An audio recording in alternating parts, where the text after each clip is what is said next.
Assalamualaikum warahmatullahi wabarakatuh.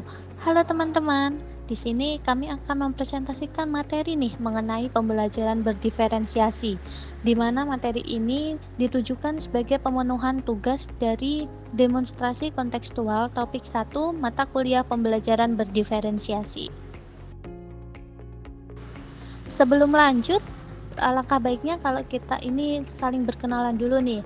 Kami dari kelompok 4 yang beranggotakan 4 orang. Yang pertama ada Mas Ilham Perdana Septiawan, 2 Ilma Fitriani, 3 Mbak Ina Rosdiana, dan yang keempat ada Mbak Ira Aulia. Langsung aja nih ke topik yang pertama mengenai pembelajaran berdiferensiasi yang akan disampaikan oleh Mas Ilham. Baik, yang pertama adalah pengertian pembelajaran berdiferensiasi. Pembelajaran berdiferensiasi adalah suatu pendekatan pembelajaran yang dirancang untuk menyesuaikan metode, konten, dan penilaian pembelajaran sesuai dengan kebutuhan dan tingkat kemampuan siswa yang berbeda. Pendekatan ini bertujuan untuk memaksimalkan potensi setiap siswa dengan memberikan dukungan yang sesuai dengan kebutuhan individu mereka. Dengan kata lain, guru merancang pengalaman pembelajaran yang dapat disesuaikan dengan karakteristik, minat, dan kemampuan siswa dalam kelas yang beragam. Selanjutnya ada contoh keberagaman anak di kelas. Yang pertama ada keberagaman etnis. Di kelas ada beragam kebudayaan atau suku yang dimiliki oleh peserta didik, seperti ada peserta didik yang bersuku Jawa, suku Bugis, suku Betawi, suku Sunda, dan sebagainya. Kemudian yang kedua ada keberagaman agama.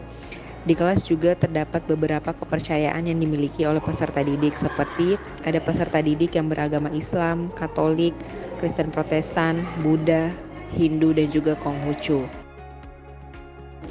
Yang ketiga yaitu keberagaman minat. Setiap peserta didik juga memiliki minat dan keterampilan yang berbeda-beda. Misalnya ada peserta didik yang terampil dalam bidang seni dan juga ada peserta didik yang terampil dalam bidang akademik. Yang keempat, keberagaman gaya belajar. Saat di kelas, gaya belajar setiap peserta didik juga berbeda.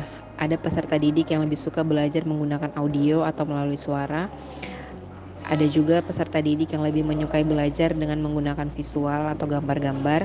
Serta ada peserta didik yang lebih menyukai belajar dengan menggunakan auditori atau lebih ke mengandalkan pendengaran. Yang terakhir adalah keberagaman tingkat kognitif. Peserta didik juga memiliki tingkat kepintaran yang berbeda-beda.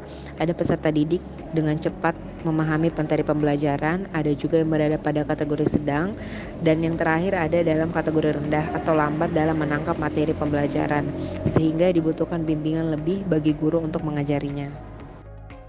Baiklah, selanjutnya adalah teori belajar yang mendukung keragaman anak di dalam kelas.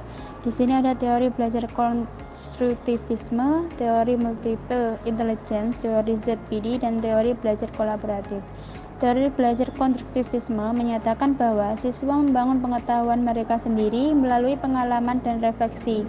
Dalam konteks pembelajaran berdiferensiasi, guru dapat memberikan berbagai macam pengalaman belajar dan mendukung siswa dalam membangun pemahaman mereka sendiri.